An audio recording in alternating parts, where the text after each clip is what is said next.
ইস, কি যে খুশি লাগতেছে, ফাইনালি বান্ধবী আমাকে ইফতারের দাওয়াত দিছে।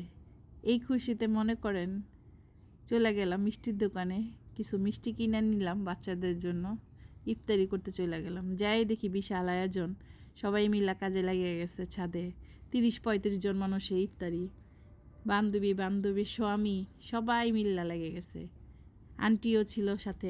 আমি আর ইলি মিলে চলে গেলাম টমেটো তুলতে। বেশ কিছু টমেটো নিয়ে বসে পড়লাম সালাদ করতে। সবাই কাজ করতেছে আর আমি বসে থাকবো।